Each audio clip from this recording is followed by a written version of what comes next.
하나님의 은혜가 우리 모든 심령 가운데 충만하시기를 간절히 바랍니다. TV 프로그램에서 한 기자가 연세가 91세 된 할머니에게 할머니, 소원이 무엇이에요? 소원이 무엇입니까? 그렇게 물었습니다. 이 연세가 91세 된 지긋하신 이 할머니께서 자신의 소원을 이야기합니다. 남들이 들으면 욕할 수도 있겠지만 나의 소원은 오래오래 사는 것이라고 그런 말을 했습니다. 다시 묻습니다. 왜 오래 살고 싶으세요? 물으니까 할머니가 그런 이야기를 합니다. 나에게 70이 넘은 딸이 있는데 두 다리를 쓰지 못하는 중증 장애인이라 제가 그 딸을 더 오랫동안 보살펴 줘야 됩니다. 그런 이야기를 했다는 것입니다. 남의 도움이 없으면 조금도 움직일 수 없는 그 딸을 이 어머니는 평생 품고 살았습니다. 어머니의 연세가 90이 넘었고 딸의 연세가 70이 넘었습니다. 그래도요, 딸의 연세가 나이가 아무리 많으셔도 딸은 딸이에요. 어머니의 바람은 내가 더 오래 살아서 이 딸을 내가 건사해야 되는데, 내가 보살펴줘야 되는데, 내가 떠나고 나면 이 딸 어떻게 살아가야 할까? 그것 때문에요, 나의 소원은 오래오래 사는 것입니다. 그런 말을 했다는 것입니다. 연세가 높아서 당신의 몸 하나 가누기도 너무 어렵지만 딸을 향한 그 사랑의 마음 있지 않습니까? 그런데 보니까요, 너무 힘든 버거운 삶이지만은 그래도 따님이 있었기 때문에 어머니는 살아갈 용기를 얻었다는 것입니다. 마음의 활력을 가졌다는 것입니다. 우리도 마찬가지입니다. 인생 속에서 무겁고 버거운 짐이 때로는 있을 수가 있습니다. 그런데 오히려 그것 때문에 나에게 유익이 될 때가 있음을 우리는 기억해야 됩니다. 아치 모양의 다리가 있지 않습니까? 얼마나 보기 좋은지 모릅니다. 이 아치가 더 튼튼하게 되려면요, 그 위에 무거운 돌을 올려 놓아야 된다 그러더라고요. 무거울수록 아치는 더 튼튼한 다리가 된다는 것입니다. 비가 많이 오고 난 뒤에 이 냇가를 건너가야 되는데 그냥 건너갈 수 없습니다. 어떻게 건너가야 합니까? 무거운 돌을 안든지 무거운 짐을 지든지 그렇게 건너가야 돼요. 물살이 거세게 내려오는데 나의 체중으로서는 그 물살, 거센 물살을 넘어갈 수가 없습니다. 그렇기에 무겁지만은 돌을 안고요, 무거운 돌을 안고 걸어갈 때에 그 강물을 안전하게 건너갈 수가 있다는 것입니다. 지난 세일의 특별 새벽 기도회 때 하루 새벽에 우리가 그런 말씀을 나누었습니다. 사도 바울이 가지고 있었던 육체의 가시, 바울은 그것이 떠나가도록 하기 위해서 3번 주께 간절히 기도했습니다. 그런데 주님의 말씀은 뜻밖의 말씀이었지 않습니까? 한번 말씀 보시죠. 고린도후서 12장 8절 9절입니다. 이것이 내게서 떠나가게 하기 위하여 내가 3번 주께 간구하였더니 나에게 이르시기를 내 은혜가 내게 족하도다. 이는 내 능력이 약한 데서 온전하여짐이라 하신지라. 그러므로 도리어 크게 기뻐함으로 나의 여러 약한 것들에 대하여 자랑하리니 이는 그리스도의 능력이 내게 머물게 하려 함이라. 아멘. 기도하기 전에는 가시가 은혜인 줄 몰랐습니다. 한시라도 빨리 이 가시 나에게서 떠나는 것, 그것이 바울의 간절한 바람이었습니다. 그런데 기도함으로써 하나님께서 깨닫게 해주셨습니다. 주의 은혜가 너에게 족하다. 내 은혜가 네게 족하다. 주님의 말씀을 듣게 되었습니다. 왜 이것이 은혜인가? 왜 이 가시, 육체에 있는 이 고통, 나에게 아픔을 주는 이 가시가 은혜였는가? 주님께서 분명한 말씀을 해주셨습니다. 이유를 말씀해 주셨습니다. 보니까요, 그 가시 위에 그리스도의 능력이 머문다는 것이죠. 그 약함 위에 그리스도께서 능력이 머물러서 온전하게 된다, 그렇게 말씀합니다. 그래서 도리어 바울의 마음속에는요, 기쁨이 일어나게 되었습니다. 그러면서 약함, 이 육체의 가시를 자랑하는 삶을 살아가겠다, 그렇게 지금 고백하는 것 아닙니까? 약함 위에 그리스도의 능력이 머물게 될 줄로 믿습니다. 우리 주님께서 쓰임받는 것, 하나님께서 쓰임받는 것 말씀을 드렸습니다. 강한 사람 쓰시는 게 아니에요. 우리 하나님께서는 연약한 사람, 부족한 사람, 어리석은 사람, 고린도 교회의 개척 멤버가 그랬습니다.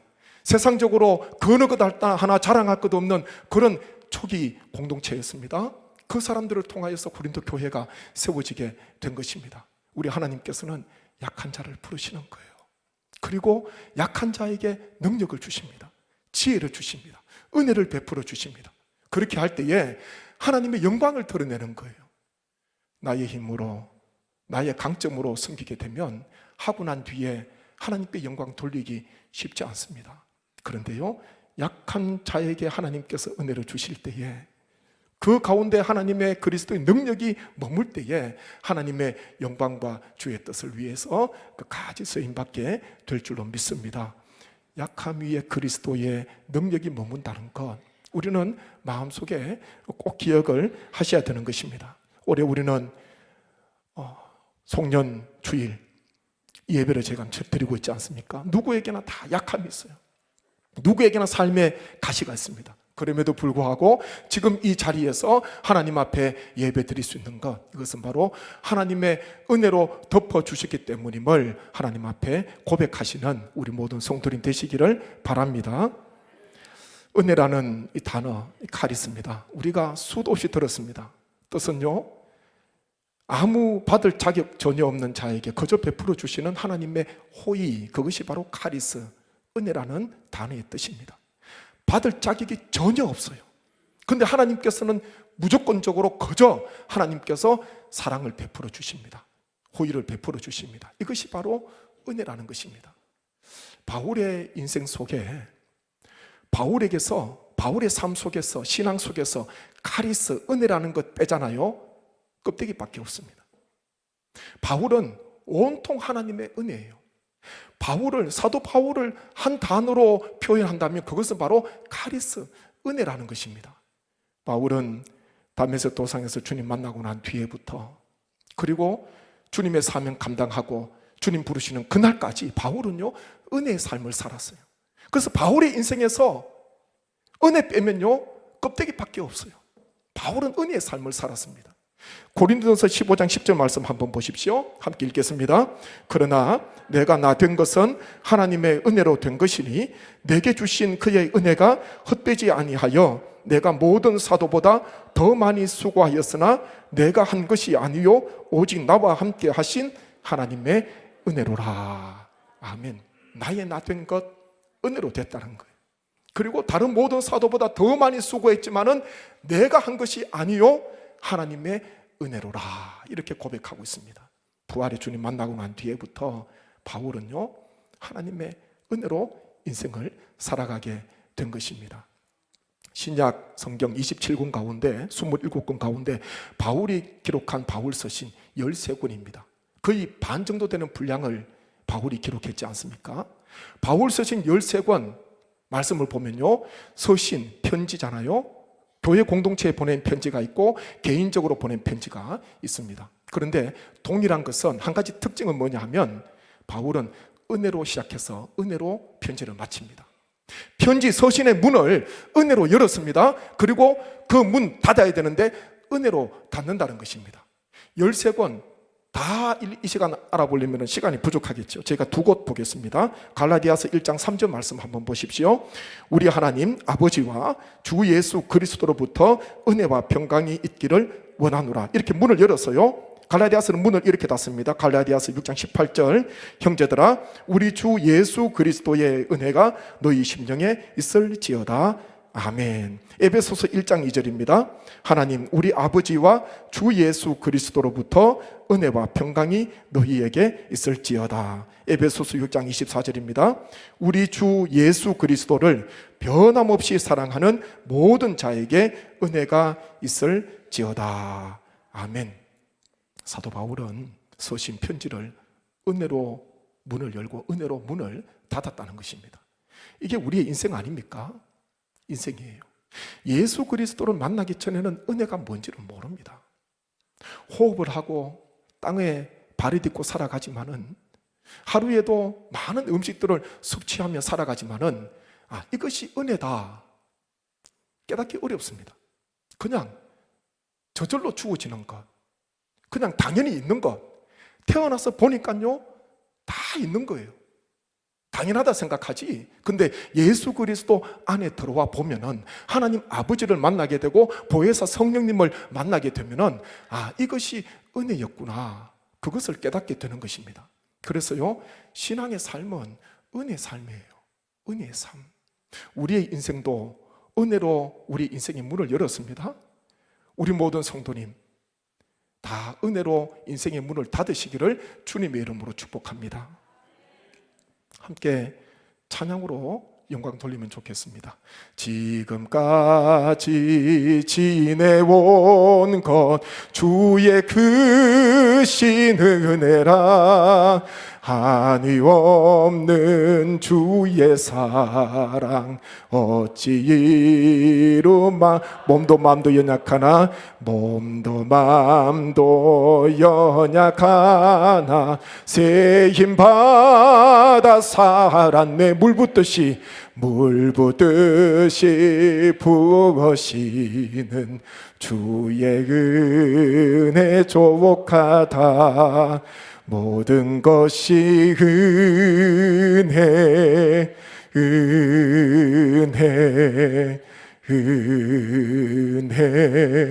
한없는 은혜.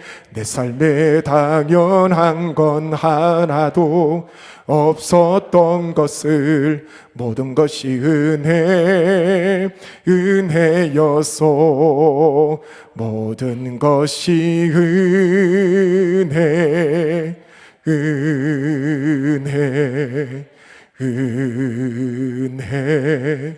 한없는 은혜. 내 삶에 당연한 건 하나도 없었던 것을 모든 것이 은혜였소. 한량없는 은혜, 갚을 길 없는 은혜. 내 삶을 애워싸 하나님의 은혜, 하나님의 은혜. 나 주저함 없이 그 땅을 밟음도 나를 붙드시는 하나님의 그 한량없는 은혜, 한량없는 은혜. 갚을 길 없는 은혜, 갚을 길 없는 은혜. 내 삶을 애워싸는, 내 삶을 애워싸는 하나님의 은혜.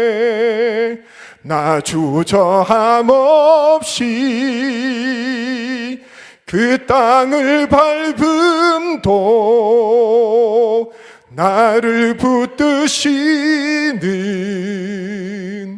하나님의 은혜. 하나님께 영광의 박수 올려드리겠습니다.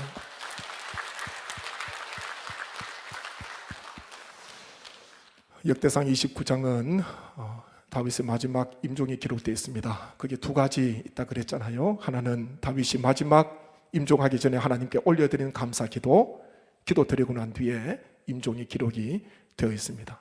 다윗은 마지막 하나님 앞에 감사 기도 올려드렸는데 은혜에 대한 감사 기도였습니다. 아들 솔로몬을 위해서 성전 건축을 다 준비하고 난 뒤에 하나님 앞에 성전 건축 예물을 다윗 왕도 드리고 온 백성들도 다 가지고 왔습니다. 얼마나 하나님 앞에 많이 드렸으면 중단시킬 정도로, 이제는 이만하면 되었으니까 이제 그만 가지고 오십시오, 중단시킬 정도로요 하나님 앞에 많은 예물을 가지고 왔어요. 왕의 명령으로 한 게 아닙니다. 하나님께서 부어주신 은혜가 크기에 다윗의 명령을 따라서 하나님의 뜻을 좇아서 온 백성들이 하나님 앞에 예물을 드리지 않습니까? 그러면서 다윗이 이렇게 고백하고 있습니다. 역대상 29장 말씀입니다. 13절 14절 제가 같이 한번 힘있게 다윗의 감사기도 읽겠습니다. 우리 하나님이여, 이제 우리가 주께 감사하오며 주의 영화로운 이름을 찬양하나이다. 나와 내 백성이 무엇이기에 이처럼 즐거운 마음으로 드릴 힘이 있었나이까. 모든 것이 주께로 말미암았사오니 우리가 주의 손에서 받은 것으로 주께 드렸을 뿐이니이다. 아멘. 억지로 하면요, 마음속에 즐거움이 없습니다. 마음속에 기쁨이 없어요. 그런데 하나님께서 부어주신 은혜를 기억하면 마음속에요, 즐거움, 마음속에 기쁨이 생깁니다. 우리가 하나님 앞에 찬양 드리고 예배 드리고 하나님 앞에 또 봉헌 올려드리고, 우리의 중심 하나님께서 무엇을 보실까? 억지로 마지못해서 하는 것이 아니라 내 마음속에, 내 중심에 하나님의 은혜, 한량없는 하나님의 은혜, 다 갚을 수 없는 하나님의 은혜, 감당할 수 없는 하나님의 은혜, 그 은혜를 가지고 내 중심에 기쁨이 있는가? 내 중심에 감사가 있는가? 마음에 즐거움이 있는가? 다윗은요, 마음속에 즐거움이 있는 인생을 삶을 살았습니다. 마음속에 언제나 감사가 있었고 즐거움이 있었습니다. 백성들과 함께 하나님 앞에 다 올려드렸지만 다윗의 고백이 무엇입니까? 이것은 하나님의 은혜입니다. 하나님께서 주신 것입니다. 하나님께서 베풀어 주셔서 하나님께 올려드리게 되었습니다. 다윗의 고백을 보면 하나님께서는 하나님의 것을 받으신 것입니다. 우리가 하나님 앞에 올려드리는 모든 것, 하나님 아버지의 것입니다. 그렇기에 내 마음속에 늘 하나님의 은혜가 메마르지 않아서 무슨 일을 하든지, 예배 드리든지 봉사하든지 전도하든지 무슨 일을 하든지 간에 마음속에 은혜에 대한 감사, 즐거운 마음을 가지고 새해에도 하나님 앞에 영광 올려드리시는 오늘 예배에 나오신 우리 모든 성도님, 또 병상에서 처소에서 예배 드리시는 우리 모든 성도님 되시기를 주님의 이름으로 축복합니다. 함께 제가 합심해서 기도하기를 원합니다. 아버지 하나님, 은혜가 메마르지 않기를 원합니다.